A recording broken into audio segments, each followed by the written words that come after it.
Daughter of a millionaire was swapped at birth. Years later, the little girl appears and all changes. If you enjoyed this story, subscribe to the channel and type Amen in the comments.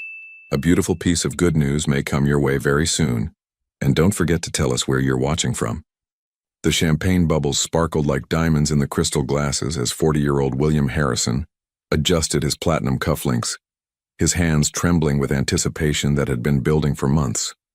The mahogany-paneled office of Harrison Industries, situated on the 43rd floor of the prestigious Chrysler Building, buzzed with congratulatory voices from his executive team, but his mind was elsewhere entirely. 26 floors below, the bustling streets of Manhattan seemed insignificant compared to the miracle happening at Mount Sinai Hospital on the Upper East Side. "Mr. Harrison," his assistant Monica Chen rushed in, her designer heels clicking against the Italian marble floor that had cost more than most people's annual salaries. Her usually composed demeanor was flustered with excitement. "The hospital just called. Mrs. Harrison is in active labor. Dr. Foster says it's time." William's heart hammered against his ribs as he grabbed his custom-tailored Armani coat from the mahogany coat rack. The quarterly reports worth millions of dollars scattered across his massive oak desk, suddenly as meaningless as yesterday's newspaper. After 3 grueling years of fertility treatments, countless consultations with the world's leading specialists, experimental procedures that had cost a fortune, and prayers whispered in the darkness of sleepless nights when Victoria cried herself to sleep, their dream was finally materializing into reality. The private elevator seemed to crawl as it descended through the floors of his corporate empire, each second stretching into an eternity of anticipation. Through the floor-to-ceiling windows, he watched the city blur past. Yellow taxis weaving through traffic, pedestrians hurrying along sidewalks, street vendors calling out their wares.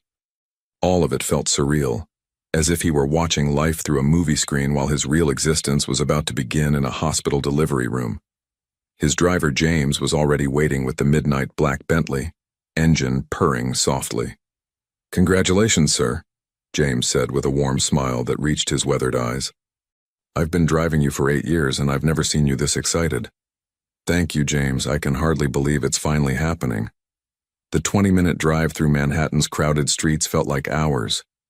William's mind raced with visions of the future, teaching his daughter to ride a bicycle in Central Park, helping her with homework at the massive dining table in their penthouse, walking her down the aisle at her wedding someday. He'd already started a trust fund worth $50 million, ensuring she'd never want for anything. Mount Sinai Hospital's maternity ward was a symphony of controlled chaos. Nurses moved efficiently through corridors that smelled of antiseptic and new beginnings, their soft-soled shoes squeaking against the polished linoleum floors.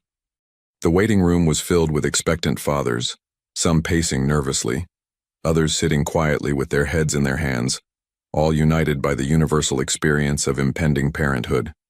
William checked his Rolex Submariner watch for the 100th time. Victoria had been in labor for 6 hours now, and each minute felt like a lifetime. He'd called his parents in Connecticut, who were driving down despite the late hour. Victoria's sister Sarah was flying in from Chicago. This baby would be surrounded by love from the moment she drew her first breath. "Mr. Harrison?" "Doctor." Margaret Foster appeared in the doorway like an angel of mercy, her surgical scrubs wrinkled from hours of work, exhaustion evident in her kind brown eyes, but her smile was radiant. "Congratulations. You have a beautiful, perfectly healthy daughter." The word struck him like lightning splitting the night sky. A daughter, his little princess. William's vision blurred as tears he hadn't realized he was holding back spilled down his cheeks, years of hope and longing finally finding release. "And Victoria? Is my wife okay?" "She's absolutely wonderful. Tired, naturally. But she's asking for you. Would you like to meet your daughter first?"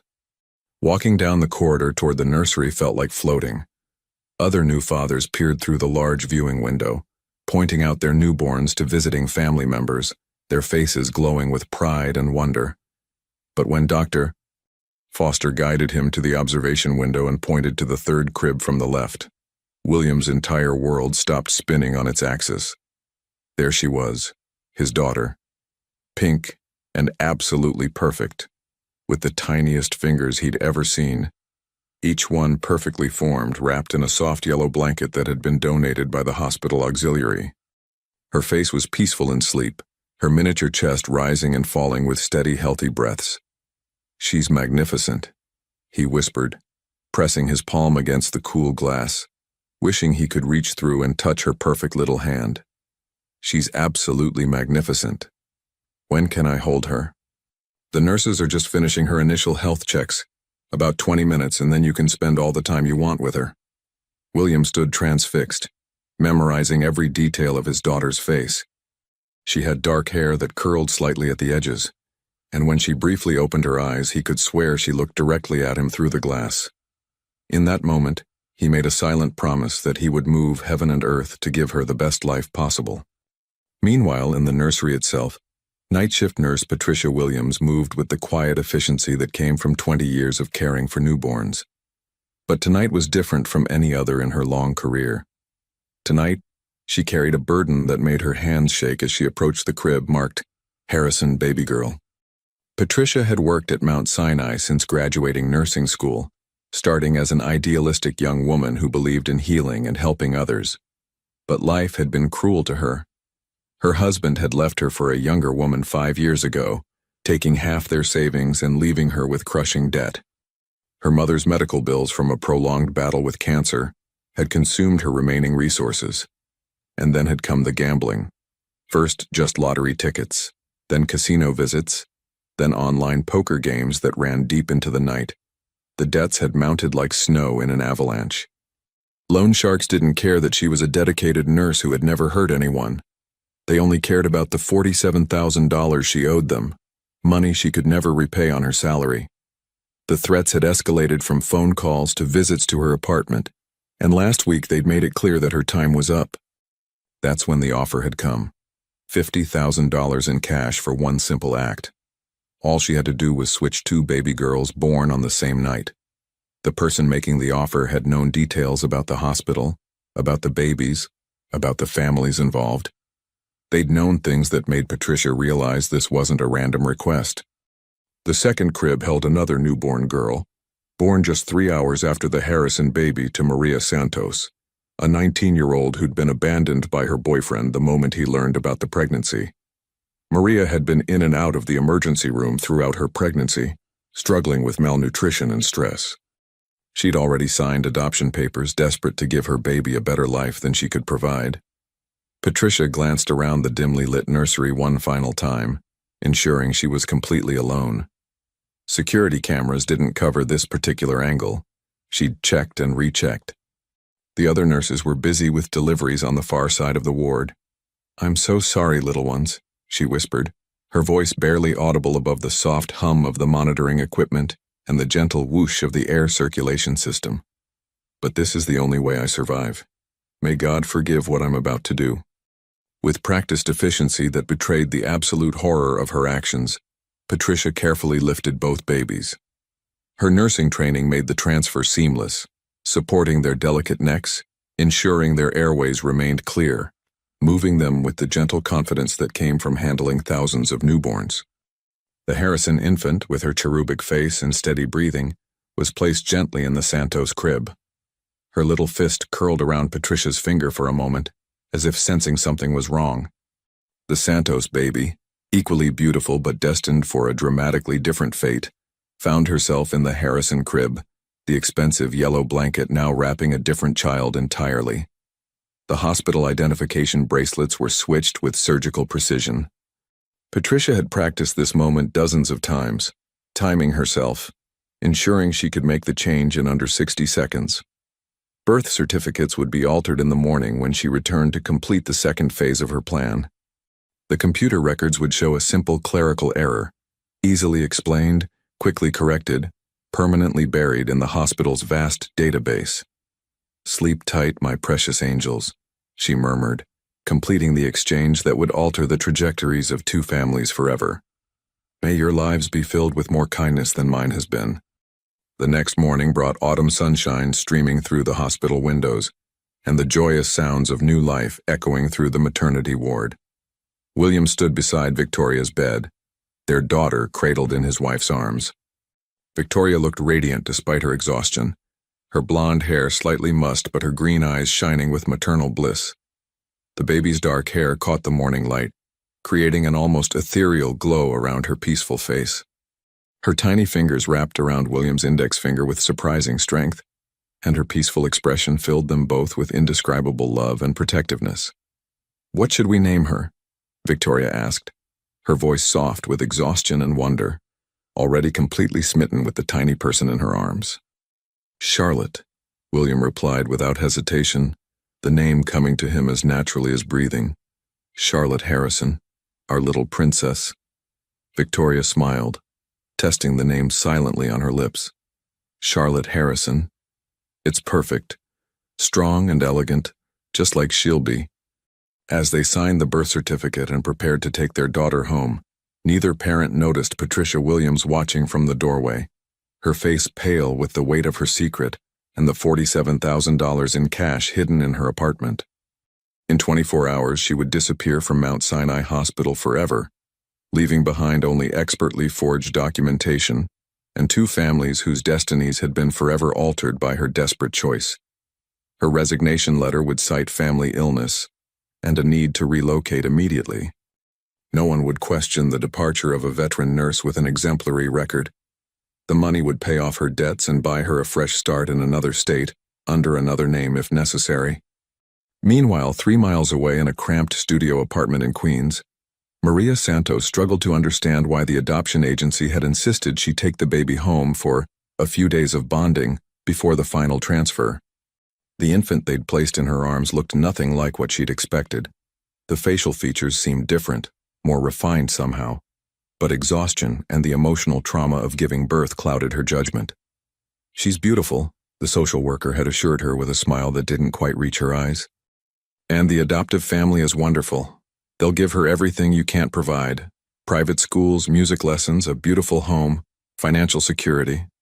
You're doing the most loving thing a mother can do." But as Maria held the baby in her tiny apartment, something felt wrong. The adoption paperwork seemed rushed, incomplete.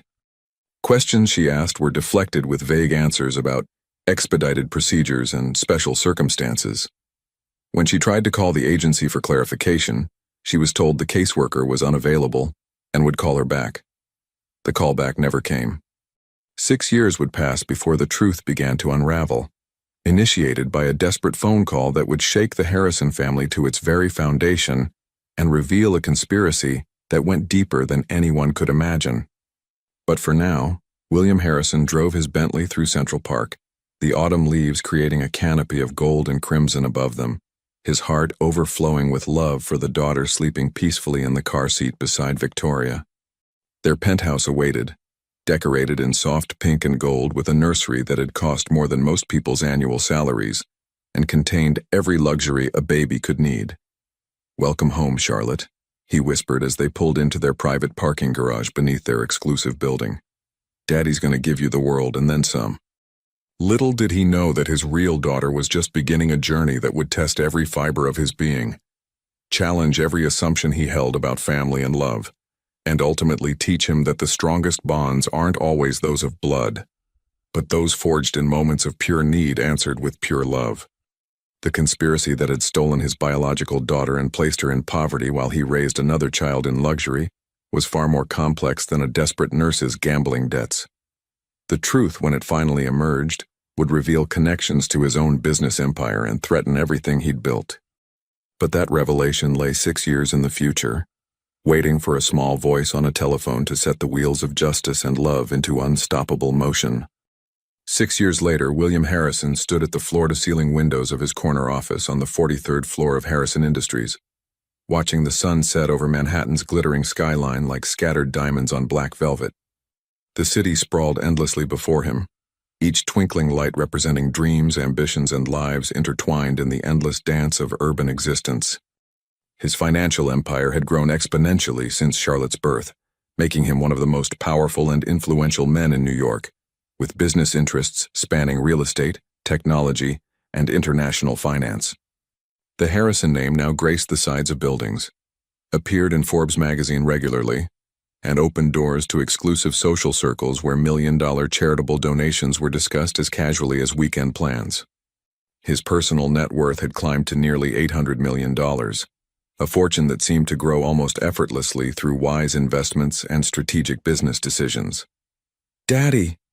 Charlotte's melodious voice rang through the mahogany doors as she burst into his office like a ray of sunshine, her private school uniform from the prestigious St. Catherine's Academy, slightly wrinkled from a day of learning and play.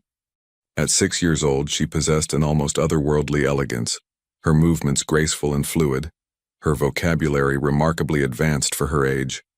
The expensive education was clearly paying dividends. "Princess!" William swept her into his arms, spinning her around as she giggled with pure delight, her laughter echoing off the leather-bound books and crystal awards that lined his office walls. "How was school today? Did you learn anything fascinating?" "Magnificent," she replied, using one of his favorite words with perfect enunciation. "Mrs. Patterson says I'm reading at a 4th grade level already. And look what I painted for you in art class." She presented a watercolor painting of their family, 3 figures standing in front of what was unmistakably their penthouse terrace with Central Park visible in the background. The artistic skill was truly impressive for her age, each brushstroke deliberate and purposeful, showing an eye for composition and color that suggested genuine artistic talent. "It's absolutely beautiful, sweetheart. We'll have it professionally framed and hang it right here behind my desk where everyone can see it." Charlotte beamed with pride, her dark eyes sparkling with intelligence and joy. She was everything he dreamed his daughter would be: brilliant, creative, confident, and kind. Teachers constantly praised her exceptional abilities, and other parents often asked Victoria for parenting advice, assuming their perfect daughter was the result of superior child-rearing techniques. Victoria appeared in the doorway, her designer dress impeccable despite a full day of charity luncheons and board meetings for the various philanthropic organizations she supported.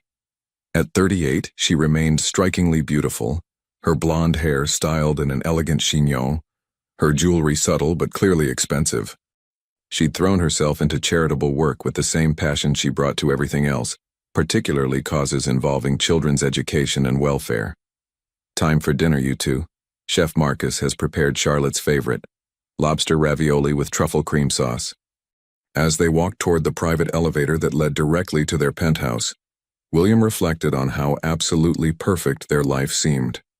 Charlotte excelled at everything she attempted: piano lessons with a former Juilliard professor, ballet with instructors from the American Ballet Theater, French and Spanish tutoring with native speakers, advanced mathematics with a professor from Columbia University. Their social circle constantly marveled at her poise and intelligence. "She's going to change the world someday," Victoria often said during their dinner parties, and William believed it completely. Charlotte had the intelligence, the resources, and the moral foundation to make a real difference in people's lives. The elevator whisked them silently to their home 43 floors above the city. The penthouse, worth $28 million, overlooked Central Park with panoramic views that never failed to take visitors' breath away. Crystal chandeliers imported from Venice cast warm light over marble floors that had been quarried in Italy specifically for their home. Original artwork by Monet, Picasso, and contemporary masters adorned walls that had witnessed countless elegant dinner parties attended by politicians, celebrities, and titans of industry. The dining room table, hand-carved from a single piece of mahogany, could seat 12 but felt intimate and cozy, with just the 3 of them gathered around one end. Tall windows revealed the park's autumn foliage, painted in brilliant oranges and golds by the setting sun. "Daddy, can we have a tea party after dinner?" Charlotte asked as she carefully cut her ravioli into perfect bite-sized pieces, her table manners impeccable for a 6-year-old. "We could use the Royal Copenhagen china set that grandmother gave me." "Of course, Princess. We'll set it up in the conservatory where we can watch the stars come out." Their conversation was interrupted by the soft chime of William's personal cell phone. He glanced at the caller ID display, unknown number from a Queens area code. He almost declined the call, as he typically did with unknown numbers, but something inexplicable made him answer. Harrison Residence. Silence stretched for several long seconds, broken only by the soft sounds of traffic far below and the gentle clink of silverware against china. Then a small, trembling voice spoke words that would fundamentally alter the trajectory of his entire existence. Daddy? Is this my daddy? William's sterling silver fork clattered against his hand-painted Limoges plate, the sound unnaturally loud in the sudden stillness. The voice was tiny, desperate, and unmistakably that of a young child, a little girl who sounded approximately the same age as Charlotte. I'm sorry, little one, I think you may have dialed the wrong number. Please don't hang up. The voice cracked with tears and exhaustion. I found this number written in Mama's old phone book. She told me if something really bad happened, I should call my daddy. She said his name was William Harrison. Are you William Harrison? His blood turned to ice water in his veins. Victoria's wine glass froze halfway to her lips, her green eyes wide with confusion and growing alarm. Charlotte continued eating her dinner, oblivious to the emotional earthquake beginning to reshape their reality. Who is this, sweetheart? William's voice was barely steady, his successful businessman's composure cracking like thin ice. My name is Lily Santos. I'm 6 years old and I'm really hungry. Mama's been gone for 2 whole days and there's no food left in our apartment. The nice lady downstairs, Mrs. Rodriguez, said maybe you might be my real daddy because Mama always said my daddy was rich and lived in a big house. Victoria's face had gone completely pale, her usually perfect composure shattered. She set down her wine glass with trembling fingers and stared at William with a mixture of confusion and dawning horror. Sweetheart, where are you calling from? William's voice remained calm through sheer force of will, his business training in crisis management automatically taking over. I don't know the exact address, but I can see a big neon sign that says Tony's Pizza from my bedroom window. I live in the apartment building right next to it. The elevator has been broken for months and we live way up on the 4th floor, apartment 4B. There's a crack in the wall that looks like a butterfly. William's mind immediately began calculating. He knew that area of Queens. It was in one of the roughest neighborhoods in the borough, a world away from their privileged existence on the Upper East Side. The contrast between their lives couldn't be more stark. Lily, listen to me very carefully. Are you hurt? Are you safe where you are? I'm not hurt, but I'm really scared. And so hungry my tummy hurts. There's nothing left in the refrigerator except some old milk that smells really bad and makes me feel sick. I've been drinking water from the bathroom sink and eating crackers I found in the back of a cabinet. But those are gone now too. Victoria stood abruptly, her chair scraping against the marble floor with a harsh sound that made Charlotte look up curiously. She whispered urgently to William, "What is this about? Who is this child?" He held up a hand, focusing entirely on the small, frightened voice on the phone. "Lily, I need you to stay exactly where you are and keep your door locked. Can you do that for me?" "Yes, I already locked all the locks like Mama taught me. I'm not supposed to open it for strangers, not even if they say they know Mama." "That's a very good girl, very smart. I'm going to come see you, okay? Come. It might take me a little while because you're far away from where I live. But I promise I'm coming to help you." "Really? You'll really come?" The hope in her voice was heartbreaking, mixed with disbelief that anyone would actually care enough to help her. "Yes, sweetheart, I give you my word, I'm going to come right now." "What did you say your last name was again?" "Santos. Lily Santos. Mama always said I looked just like my daddy, but I never got to meet him. She showed me a picture once from a magazine, but it was old and all torn up. She kept it in her special box under the bed." William's legs nearly gave out beneath him. Santos. The name triggered a distant, nagging memory, something about the hospital 6 years ago, forms he'd signed in the chaos following Charlotte's birth, documents he'd barely read through his tears of joy. "Lily, I need you to stay on the phone with me while I get ready to come see you. Can you do that? Just keep talking to me." "Okay, but sir, if you're really my daddy like Mama said, why didn't you ever come visit me before? Did you forget about me?" The question hit him like a physical blow to the chest. How could he possibly explain something he didn't understand himself? How could he tell this frightened, hungry little girl that he'd never known she existed, that he'd been raising another child believing she was his daughter? "It's very complicated, sweetheart. But I'm coming now, and we're going to figure everything out together. I promise you that." As he grabbed his coat and car keys from the front hall closet, William's mind reeled with possibilities. Was this some kind of elaborate scam? A kidnapping attempt targeting wealthy families? But the innocence in the child's voice, the specific details about her situation, the way she'd known his full name, none of it felt manufactured or rehearsed. "Victoria, I have to go," he said, kissing his wife's forehead with trembling lips. "I don't know what this is about, but I cannot ignore a child who says she's hungry and alone. William, this could be extremely dangerous. You don't know anything about this child or this situation. What if it's a trap? What if someone is using a child to lure you into danger? I know that a little girl is alone and hungry, calling someone she believes is her father. I can't turn my back on that, no matter what the explanation turns out to be."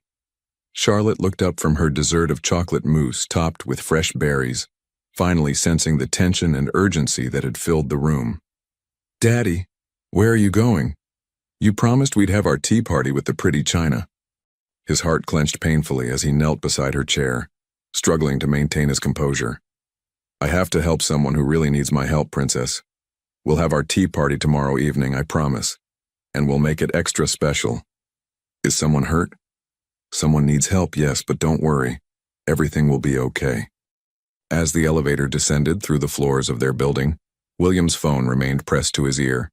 Lily's voice, his only connection to a truth that threatened to unravel everything he thought he knew about his life, his family, and his past. "Daddy? Are you still there?" "I'm still here, sweetheart. And I'm coming to you right now." The drive through Queens felt like traveling through parallel universes, each mile taking William further from everything familiar and comfortable. His midnight black Bentley glided past neighborhoods where luxury gave way to survival, where corner convenience stores with bulletproof glass replaced designer boutiques, and where hope seemed as scarce as the working streetlights that cast irregular pools of yellow light on cracked sidewalks. The GPS navigation system guided him deeper into an area he'd only seen in news reports about urban poverty and crime statistics presented at charity board meetings. Now, seeing it firsthand through his windshield, the statistics became human faces. People bundled against the October evening chill, teenagers gathered on street corners, elderly residents peering cautiously through apartment windows. "Lily, are you still there?" he asked, his phone connected to the car's premium sound system. "Yes, Daddy. I'm sitting by the window watching for you. What kind of car do you drive? Is it fancy like Mama said?" "It's black and very shiny. Very fancy, yes. You'll definitely know it when you see it. It'll probably be the only car like it on your street." "Okay. I'm getting really sleepy, but I'll try to stay awake for you. I haven't been sleeping good since Mama didn't come home." The exhaustion and fear in her small voice tugged at something primal and protective in his chest. Whether she was his biological daughter or not, this child desperately needed help, and he had the resources to provide it. "Tell me about yourself, Lily. What kinds of things do you like to do?" "I like to draw pictures, but we don't have many crayons anymore. Sometimes I find pieces of paper in the garbage behind the building and draw on the back if they're not too dirty. I drew a picture of what I think my daddy looks like based on Mama's stories. Want me to describe it?" "Yes, sweetheart. I'd love to hear about it." "He's really tall and has kind eyes that crinkle when he smiles. He wears nice clothes like the important men on TV. And he has a watch that shines in the sunlight. Mama said he was the kindest person she ever met, even though she only knew him for a little while." "Is that what you look like?" William caught his reflection in the rear-view mirror, the expensive Italian suit, the carefully styled hair touched with silver at the temples, the Rolex Submariner that indeed caught light. "I suppose I do wear nice clothes, and I hope I have kind eyes." "I bet you do. Mama said my daddy was really important and lived in a big house with lots of rooms. She said someday, when I was bigger, he'd come find me and we'd be a real family. But she always looked sad when she said it." The building came into view, a 4-story brick structure with fire escapes clinging to its facade like rusted metal skeletons. Several windows were boarded up with plywood, and colorful graffiti decorated the lower walls, some artistic, some merely crude. Tony's Pizza glowed in flickering neon next door, its red and yellow sign casting intermittent light on the cracked sidewalk where weeds pushed through concrete. "I can see Tony's Pizza, Lily. I'm almost there." "I see your car. It's the really shiny black one. Oh my goodness, it's so beautiful it looks like something from a movie. William parked carefully, very aware that his Bentley was attracting curious stares from people on the street. He looked up at the building and saw a small silhouette pressed against a fourth-floor window, waving frantically. His breath caught in his throat at the sight. The building's entrance door hung crooked on rusted hinges, one of the glass panels replaced with cardboard and duct tape. The lobby smelled of stale cigarettes, industrial disinfectant, and something indefinable that spoke of too many people living in too small a space with too few resources. Broken mailboxes lined one wall, most bearing no names at all, their metal doors hanging open like mouths frozen in silent screams. William climbed 4 flights of stairs, each step echoing in the narrow stairwell that was lit by a single fluorescent bulb that flickered intermittently.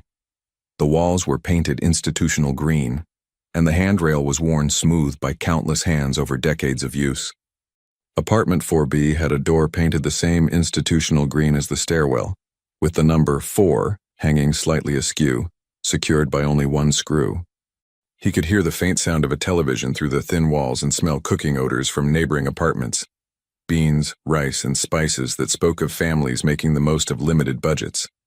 He knocked gently, not wanting to startle her. "Daddy?" came the voice from inside, so close now, separated only by a thin wooden door. "It's me, Lily, it's William." The sound of multiple locks being undone, at least 4 different mechanisms, preceded the door opening just a crack, held by a heavy security chain. Through the gap, William saw the most beautiful brown eyes he'd ever encountered, wide with wonder and cautious hope. "You really came?" she whispered as if she couldn't quite believe it. "I told you I would. Can you let me in, sweetheart?" The chain rattled as small fingers worked to release it, and the door swung open to reveal a tiny girl with dark hair that needed combing and clothes that had clearly seen better days. Her jeans had patches on both knees, and her sweater was too large, hanging loose on her small frame. But her face took William's breath away completely. The bone structure, the shape of her eyes, the way she held her head slightly tilted when she looked at him. It was like looking at childhood photographs of himself.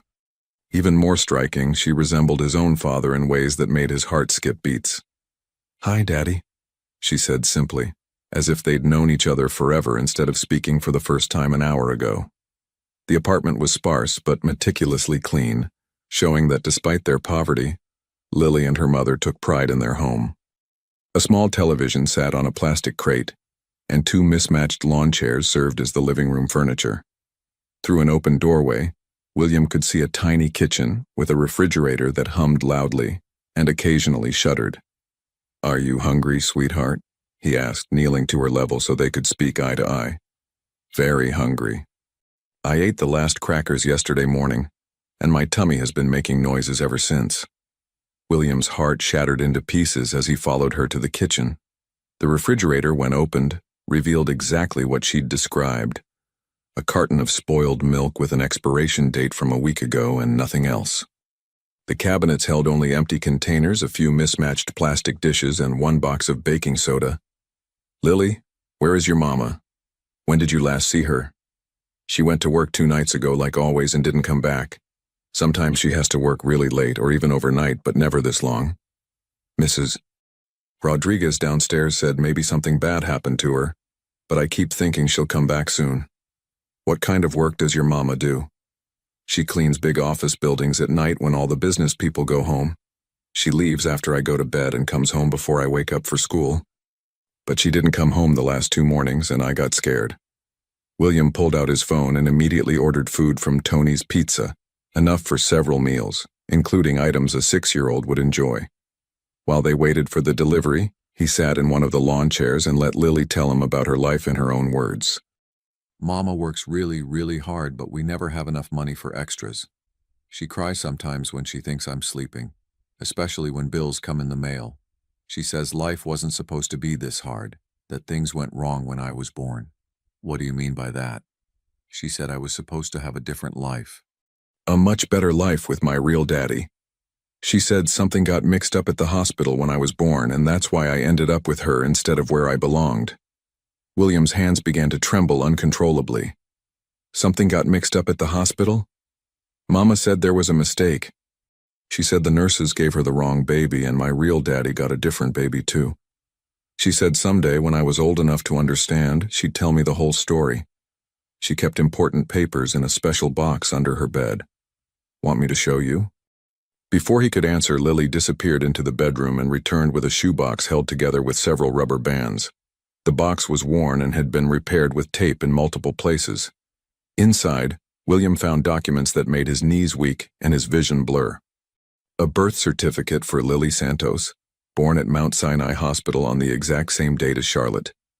Medical records showing complications during delivery. A torn piece of paper with the Mount Sinai Hospital phone number written in Spanish. And buried beneath everything else, a carefully preserved photograph of William Harrison clipped from a business magazine, with El Padre de Lily, Lily's father, written in Spanish on the back. Mama cut this out of a magazine at the doctor's office last year, Lily explained, pointing to the photograph. She said you looked exactly like you did in her memories from when she met you. She said I have your eyes and your smile. The pizza arrived, and William watched with heartbreak as Lily devoured slice after slice with the desperate hunger of someone who hadn't eaten in days.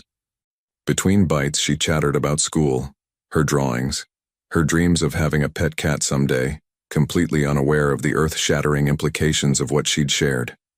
Lily, I need to ask you something very important. Has anyone ever hurt you? Has anyone ever touched you in ways that made you uncomfortable or scared? No, Daddy. Mama always protected me from bad people. She said there were dangerous people in the world, but I should never be afraid because she'd always keep me safe. She taught me to lock all the doors and never open them for strangers. What about other family? Do you have grandparents, uncles or aunts? Mama said we didn't have any family except each other.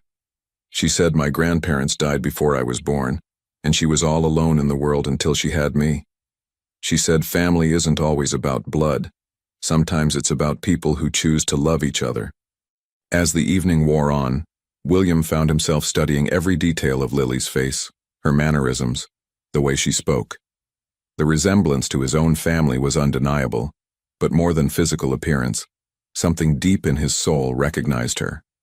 She had gestures that reminded him of his father, a way of tilting her head when thinking that he'd seen in old family photographs. Lily, I need to take you somewhere safe tonight. Would you like to come with me? To your big house? First to a nice hotel where you can have a hot bath and sleep in a comfortable bed. Then we'll figure out what comes next. What about Mama? What if she comes home and I'm not here? She'll be scared if she can't find me. William knelt beside her chair, taking her small, cold hands in his much larger ones. Sweetheart, I'm going to help find your Mama. I'm going to hire people whose job it is to find missing persons. But right now, the most important thing is making sure you're safe, warm, and fed. Will you stay with me? I don't want to be alone anymore. I'm not going anywhere. I promise. As they packed Lily's few belongings into 2 grocery bags, everything she owned in the world, William's phone buzzed continuously with increasingly urgent text messages from Victoria. The life he'd known and cherished for 6 years was about to change forever, and questions were forming that would demand answers he wasn't sure he was ready to hear. But looking at this beautiful, brave little girl who'd survived 2 days alone without complaint, who'd called a complete stranger Daddy, with absolute trust and hope, William knew that finding the truth was worth whatever emotional storm was coming. Ready to go, sweetheart? Ready, Daddy.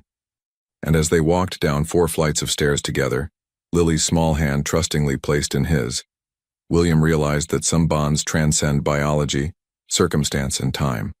Some connections are forged in moments of pure need answered with pure love, creating families that exist beyond traditional definitions. The truth about Lily's parentage would come soon enough, along with revelations that would shake his understanding of everyone he trusted.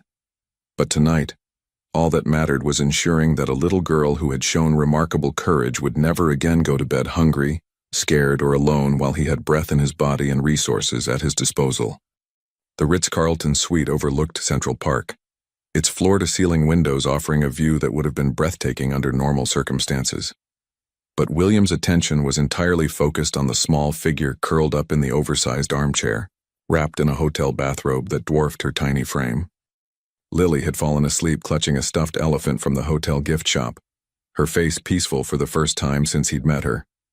Room service had delivered enough food for a week, sandwiches, fruit, pastries, and hot soup, that Lily had devoured with the methodical determination of someone who'd learned not to waste a single bite. She'd taken her first hot bath in days, emerging from the marble bathroom with clean hair and rosy cheeks, looking more like the child she should have been. William's phone buzzed incessantly on the mahogany desk. Victoria had called 17 times, each voicemail growing more frantic.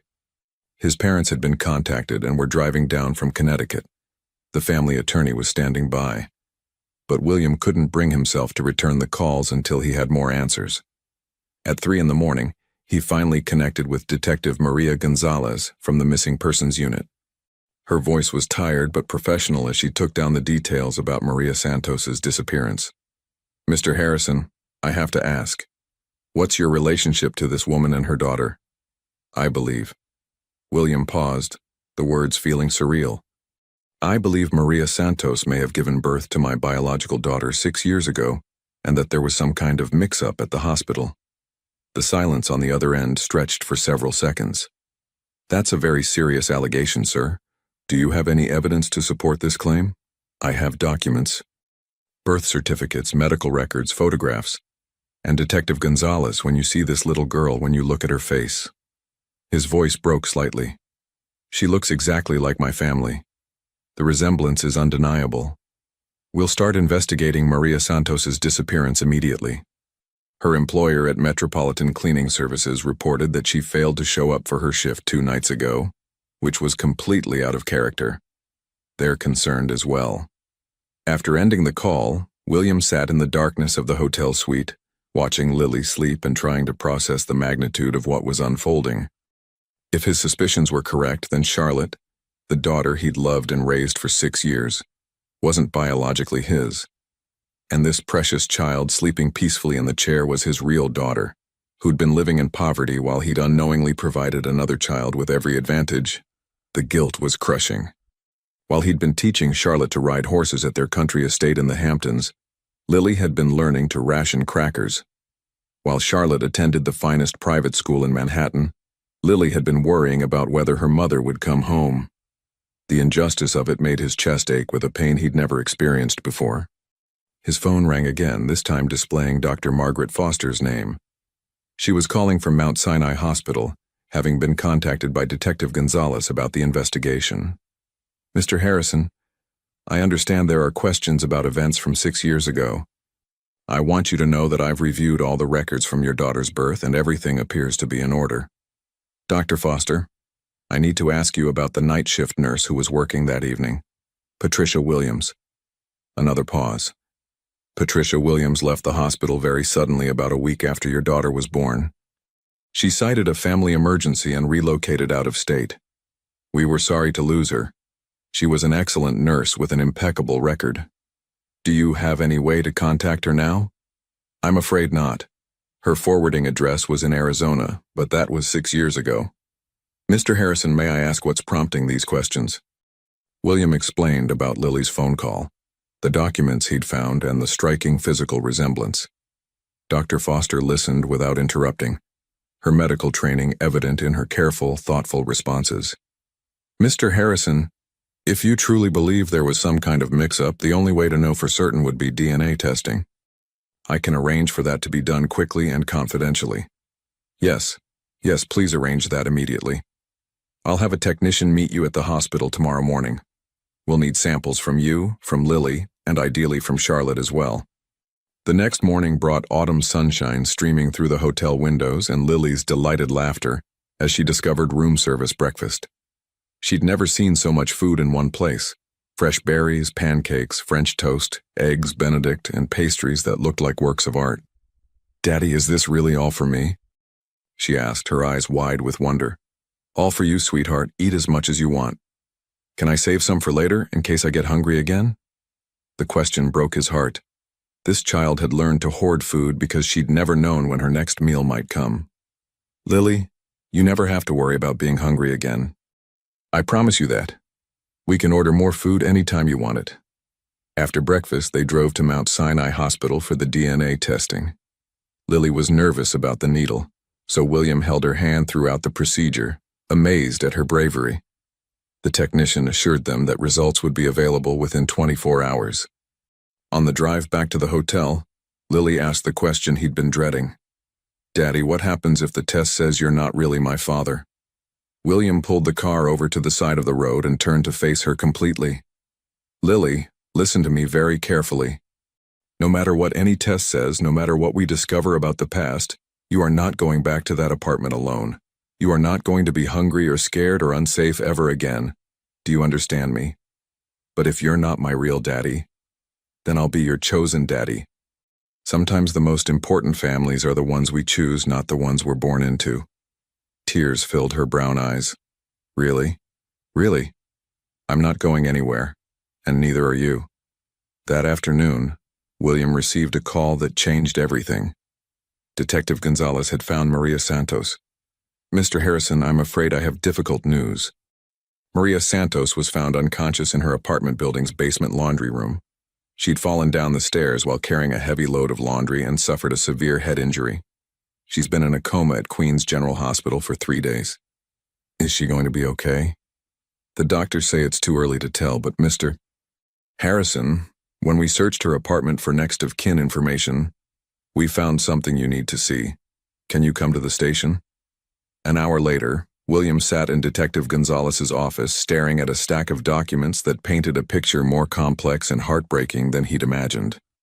Maria Santos had kept meticulous records, not just about Lily but about her own investigation into what had happened at the hospital. She knew, Detective Gonzalez explained. She knew almost from the beginning that something was wrong. Look at these dates. She started asking questions just weeks after bringing Lily home from the hospital. The documents included copies of hospital records Maria had somehow obtained, photographs she'd taken of Lily at various ages, and most damning of all, a recording device containing a phone conversation with someone whose voice was disguised. "We've analyzed the recording. Someone was paying Maria Santos to keep quiet about the baby switch. $50,000 initially, then monthly payments of $2,000 for the past 6 years. William's hands shook as he processed this information. Someone was paying her? Who? That's what we're trying to determine. The payments came from an offshore account that's going to take some time to trace, but Mr. Harrison, there's something else. The recording suggests that whoever orchestrated this knew details about your family, your business, your personal life. This wasn't random. What are you saying? We believe someone specifically targeted your family. Someone who had access to information about your wife's pregnancy, your hospital choice, even your personal schedule. This was an inside job. William's mind raced through possibilities. Who would have known those details? His business associates? Family members? Household staff? The circle of people with access to that level of personal information was actually quite small. Detective, I need to ask, where is Charlotte right now? Your wife is with her at your home. We've stationed officers nearby as a precaution. If someone was willing to go to these lengths 6 years ago, we can't rule out that they might try something now that the truth is coming out. William's phone rang. Victoria's name appeared on the display, and this time he answered. William, thank God. Where are you? I've been terrified. Who is this child? What's happening to our family? Victoria, I need you to listen very carefully. Pack a bag for you and Charlotte. Take her to your sister's house in Connecticut immediately. What? Why? William, you're scaring me. Someone deliberately separated me from my biological daughter and put her in poverty while I raised another child. This wasn't an accident, Victoria. It was planned. And until we know who did this and why, I need you and Charlotte somewhere safe. Your biological daughter? William, what are you saying? I'm saying that Lily is my daughter.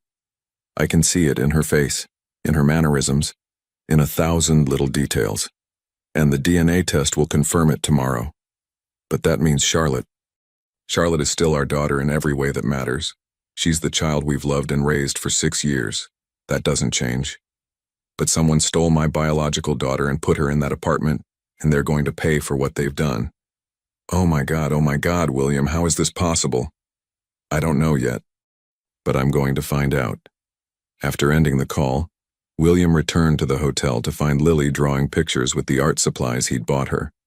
She'd created a detailed drawing of their morning together, the hotel room, the breakfast, even the hospital visit. "Look, Daddy, I drew us having breakfast, see?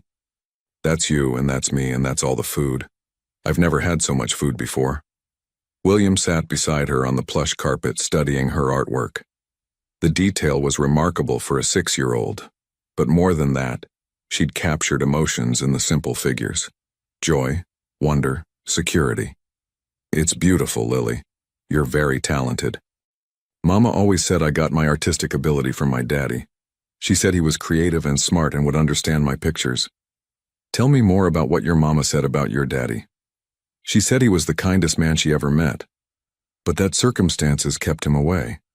She said it wasn't his fault that we couldn't be together. She said someday, when the time was right, we'd find each other." "Did she ever mention anyone else? Anyone who might have helped arrange things so you ended up with her instead of with your father?" Lily's expression grew thoughtful. "There was a lady who came to visit sometimes. Mama called her la enfermera, the nurse. She always brought money and talked to Mama in whispers. I wasn't supposed to listen, but sometimes I heard them talking about el plan, the plan." William's blood ran cold. "Do you remember anything else about this nurse?" "She was older, with gray hair, and she always seemed nervous, like she was scared of something. Mama didn't like her visits, but she said we needed the money to survive." "When was the last time you saw her?" "A few months ago. Mama and the nurse had a big argument. The nurse said something was changing, that it wasn't safe anymore. Mama told her she was thinking about telling the truth because it wasn't fair to me or to my real daddy." "And what happened after that?" "The nurse got really angry and said that would be very dangerous for everyone. She said some secrets have to stay buried. After she left, Mama cried for a long time." William felt puzzle pieces clicking into place. Maria Santos had been planning to come forward to tell the truth about what had happened. And someone, possibly Patricia Williams, possibly someone else, had tried to stop her. The timing of Maria's accident suddenly seemed much less coincidental. His phone buzzed with a text message from an unknown number. "Stop digging into the past. Some secrets are meant to stay buried. You have more to lose than you realize." William's hands shook as he read the message. Someone was watching, someone knew about his investigation, and they were threatening not just him, but potentially Lily and Charlotte as well. "Lily, sweetie, we're going to take a little trip. Would you like to see the countryside? With you, with me, just us. We're going to go somewhere very safe and very beautiful while we wait for some important news." As William packed their bags and arranged for transportation to his family's estate in the Hamptons, he couldn't shake the feeling that they were running out of time. Someone had orchestrated an elaborate plan 6 years ago, and now that the truth was emerging, they were clearly willing to do whatever it took to keep their secrets hidden. But looking at Lily's trusting face, as she carefully packed her few possessions, William knew he would fight anyone and anything to protect her and uncover the truth. This brave little girl had already survived 6 years of poverty and uncertainty. She deserved to know who she really was, and she deserved to have the family she'd always dreamed of. The truth was coming, whether someone wanted it buried or not. The Harrison family estate in the Hamptons sprawled across 40 acres of pristine coastline, its white columned mansion rising like something from a fairy tale against the backdrop of endless ocean. Lily pressed her face to the window of the black SUV as they drove through the iron gates, her breath fogging the glass in her excitement. "Is this your house, Daddy?" she whispered, her voice filled with awe. "One of them," William replied, watching her reaction. "This is where we come when we want to be away from the city." The estate manager, James Morrison, had prepared the house for their arrival. Fires crackled in multiple fireplaces, fresh flowers adorned every room, and the kitchen was stocked with enough food to feed a small army. Most importantly, the property's sophisticated security system had been activated, and discreet but experienced guards were positioned throughout the grounds. Lily explored the mansion with the wonder of a child discovering magic. She ran her fingers along silk wallpapers, marveled at crystal chandeliers, and gasped when she discovered the library with its floor-to-ceiling shelves and rolling ladder. There are so many books, she exclaimed, spinning in a circle with her arms outstretched. Could I really read any of them? Every single one, sweetheart. Books are meant to be read. That evening, as they sat by the fireplace in the main living room, William received the call he'd been dreading and anticipating in equal measure. Dr. Foster's voice was gentle but clear. Mr. Harrison, the DNA results are conclusive. Lily is definitely your biological daughter. The probability is 97%. William closed his eyes, feeling a mixture of profound relief and devastating sadness. Relief that his instincts had been correct, that this incredible child truly was his daughter. Sadness for the 6 years they'd lost, for the poverty she'd endured, for the complicated situation this created with Charlotte. And Dr. Foster, what about Charlotte? The tests show no biological relationship between you and Charlotte. She is not your biological daughter. The words hit him like a physical blow, even though he'd been expecting them. Charlotte, his princess, his pride and joy, the child he'd loved and nurtured for 6 years, wasn't his biological daughter. Yet the love he felt for her remained unchanged, undiminished by genetics. Dr. Foster, I need to ask you something in confidence. Have you found any trace of Patricia Williams? Actually, Mr. Harrison, that's partly why I'm calling. We tracked down Patricia Williams in Tucson, Arizona. She's been living under an assumed name, but Detective Gonzalez found her. She's been arrested and is being transported back to New York. Did she confess? She did more than confess. She provided a full statement implicating someone else, someone who paid her to make the switch and who has been orchestrating everything since then. William's heart pounded. Who? Mr. Harrison, I think this conversation needs to happen in person, with Detective Gonzalez present. Can you come back to the city tomorrow? I'll be there. After ending the call, William found Lily curled up in an oversized leather chair looking tiny in the vast room. She was drawing again, this time creating a picture of the mansion with remarkable detail for someone who'd only been there a few hours. Lily, I need to tell you something very important. The doctor called with the results of our tests. She looked up with those beautiful brown eyes that were so remarkably similar to his own. Am I really your daughter? Yes, sweetheart. You are absolutely definitely my daughter. The tests prove it beyond any doubt. Lily's face lit up with a joy so pure it took his breath away. Really, really, truly, really, truly. You are my daughter and I am your father, and nothing will ever change that again. She launched herself from the chair into his arms, and William held her tight, feeling a completion he hadn't even realized he was missing. This was his child, his blood, his family, the bond he'd felt from the moment he heard her voice on the phone was real and biological and unbreakable. Daddy, what happened to the other little girl? The one who lived with you? William chose his words carefully. Her name is Charlotte, and she's still very much my daughter too. She's been part of our family for 6 years, and that doesn't change because of what we've learned. I love her just as much as I always have. Will I get to meet her? Yes, very soon. And I think you two are going to be wonderful sisters. Sisters? Lily's eyes widened. I always wanted a sister. And now you have one. Plus a mother who already loves you very much, even though she hasn't met you yet.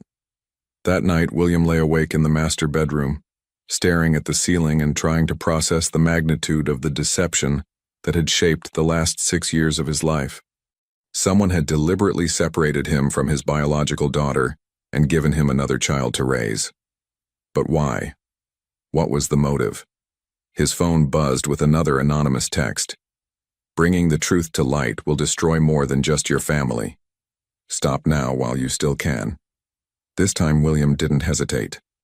He forwarded the message to Detective Gonzalez and called the security company to double the guards at the estate. Whoever was behind this was getting desperate, and desperate people made dangerous choices. The next morning he called Victoria to explain the DNA results. Her reaction was a mixture of shock, grief, and confusion. So Charlotte isn't biologically ours? She said, her voice thick with tears. No, but Victoria, listen to me carefully. Charlotte is our daughter in every way that matters. We've loved her, raised her, shaped who she is. DNA doesn't change that. But this other child, Lily, she's your biological daughter? Yes. And Victoria, she's remarkable. She's been through so much, but she's brave and kind and brilliant. When you meet her, you're going to love her too. How do we explain this to Charlotte? How do we tell a 6-year-old that her entire life has been built on a lie? We tell her the truth in age-appropriate ways. We tell her that sometimes families are created in unexpected ways, but that love is what makes a family real. We tell her that she's gained a sister, not lost a father. William, I'm scared. What if Charlotte feels replaced? What if she thinks we love her less now? Then we spend every day for the rest of our lives proving that's not true. Charlotte is our daughter. Lily is our daughter. We have 2 daughters now, and our family just got bigger. When William and Lily returned to the city that afternoon, they went directly to Detective Gonzalez's office. The detective was waiting with a woman in handcuffs, Patricia Williams, looking older and more haggard than in her hospital ID photo from 6 years ago. Mr. Harrison, Detective Gonzalez said, Patricia Williams has confessed to switching the babies, but she claims she was coerced. She says someone threatened her life if she didn't cooperate. Patricia Williams looked up at William with eyes full of shame and regret. Mr. Harrison, I am so sorry. I never wanted to hurt anyone. But they said they would kill me if I didn't do what they asked. Who? William demanded. Who threatened you? Your business partner, Richard Blackwood. He said he needed leverage over you for some kind of business deal. He said having your real daughter in poverty while you raised another child would give him power over you if he ever needed it. William's world tilted on its axis. Richard Blackwood had been his business partner for over a decade, his closest friend, the best man at his wedding. The betrayal cut deeper than anything he'd ever experienced. Richard arranged all of this? He paid me $50,000 to switch the babies. He arranged for Maria Santos to receive monthly payments to keep quiet. He said it was insurance, that he might never need to use the information, but if he did, it would be worth millions to him. And now? Why is he trying to stop the truth from coming out? Patricia Williams looked genuinely puzzled. I don't know. When the detective contacted me, I called the number he gave me 6 years ago to report that people were asking questions, but the number was disconnected. I think maybe he's as scared as the rest of us now. Detective Gonzalez leaned forward. Ms. Williams, we need you to help us contact Richard Blackwood. We have enough evidence to arrest him for conspiracy, kidnapping, extortion, and fraud, but we need to find him first. I don't know where he is.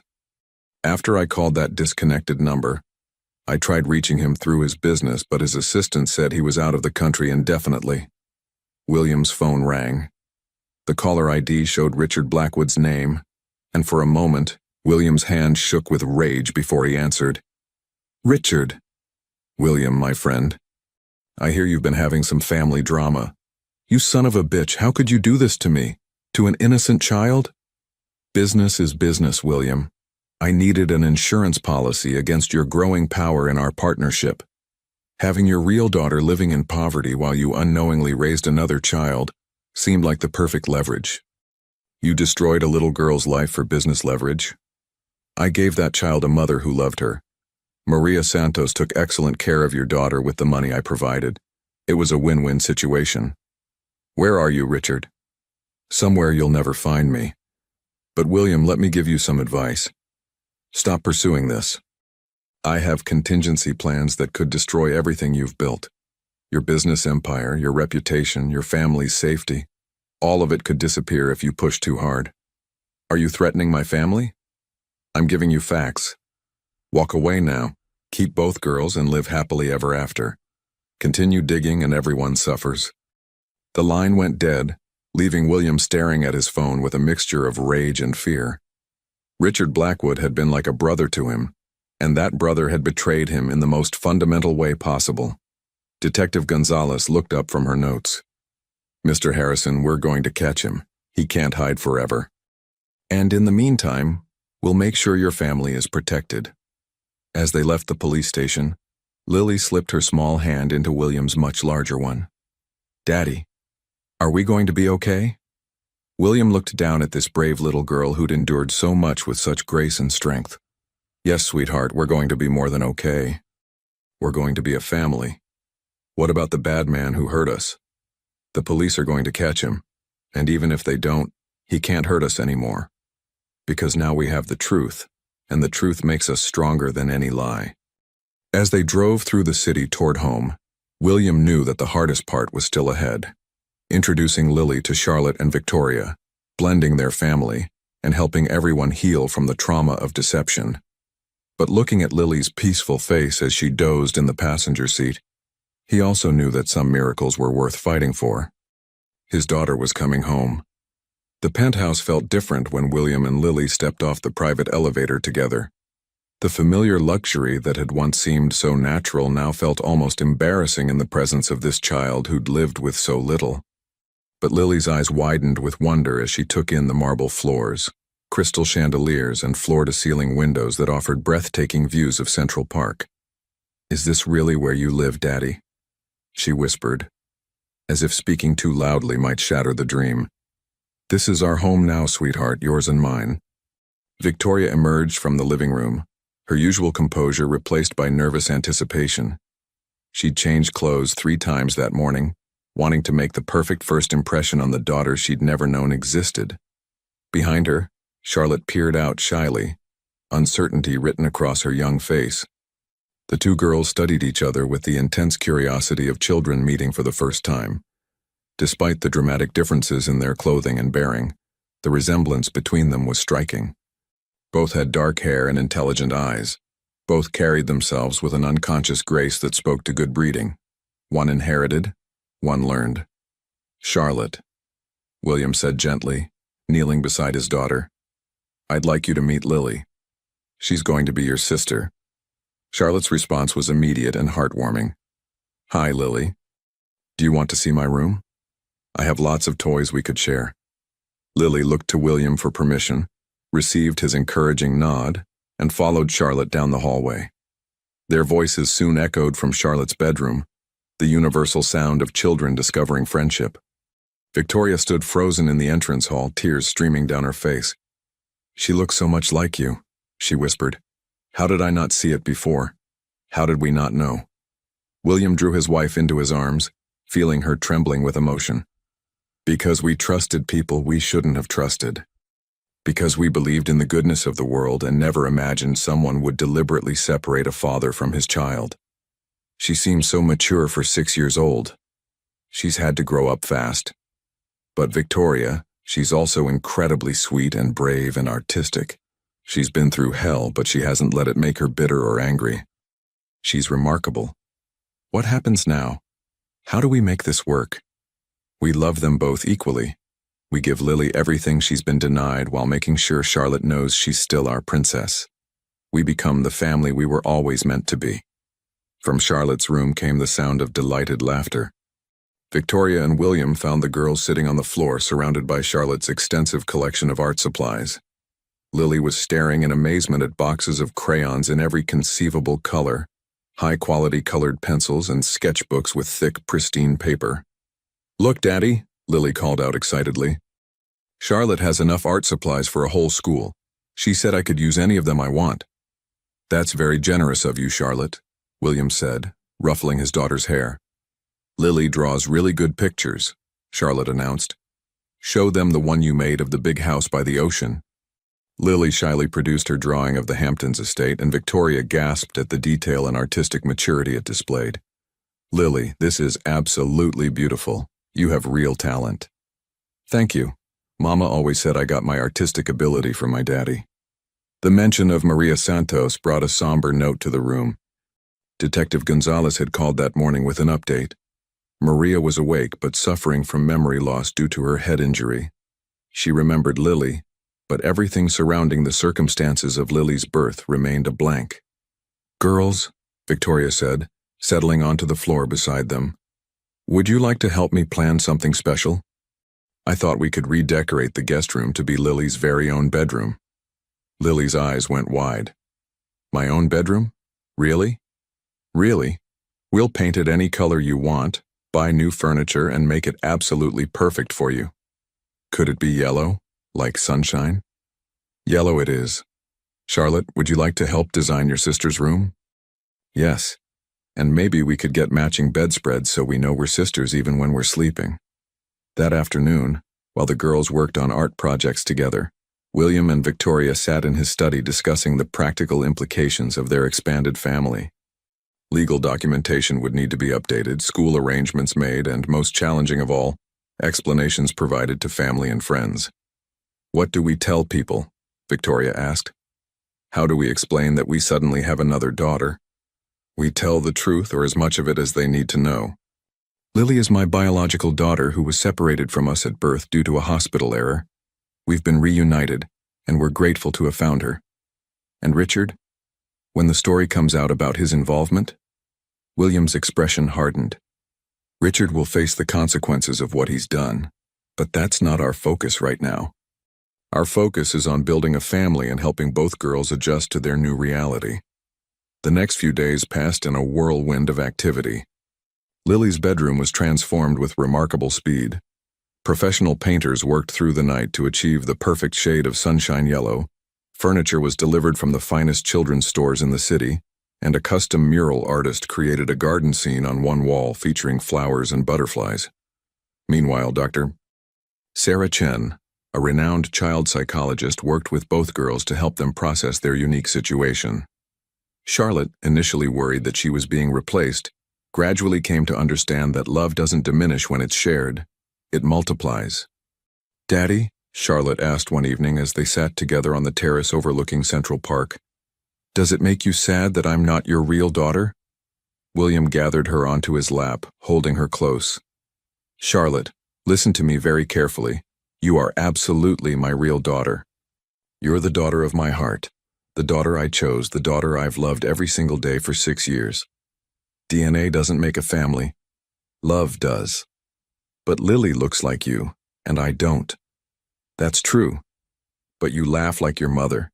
You have her kindness, and you've taught me more about being a father than I ever thought possible. You're the reason I knew how to love Lily the moment I met her. So I helped you be ready to be her daddy?" "Exactly. You made me a better father, and now Lily gets to benefit from everything you taught me." A week later, Detective Gonzalez called with news that brought both relief and resolution. "Mr. Harrison, we've arrested Richard Blackwood. He was trying to board a private flight to a non-extradition country, but we got him first." "Did he confess?" "He's not talking yet, but we have enough evidence to put him away for a very long time. Patricia Williams's testimony, the financial records, the threats he made to you. It's an airtight case. What about Maria Santos? How is she doing?" "Better. Her memory is slowly returning, and she's asked to see Lily. She wants to make sure her daughter is safe and happy." The reunion between Lily and Maria took place at the hospital under careful supervision. Maria, still weak from her injuries but alert and emotional, held Lily close as tears streamed down both their faces. "Mija," Maria whispered in Spanish, "are you happy? Are they treating you well?" "I'm very happy, Mama. Daddy is wonderful, and I have a sister now, and they bought me a room full of art supplies. But I missed you so much." "I missed you too, baby. But I'm so grateful you're safe and loved."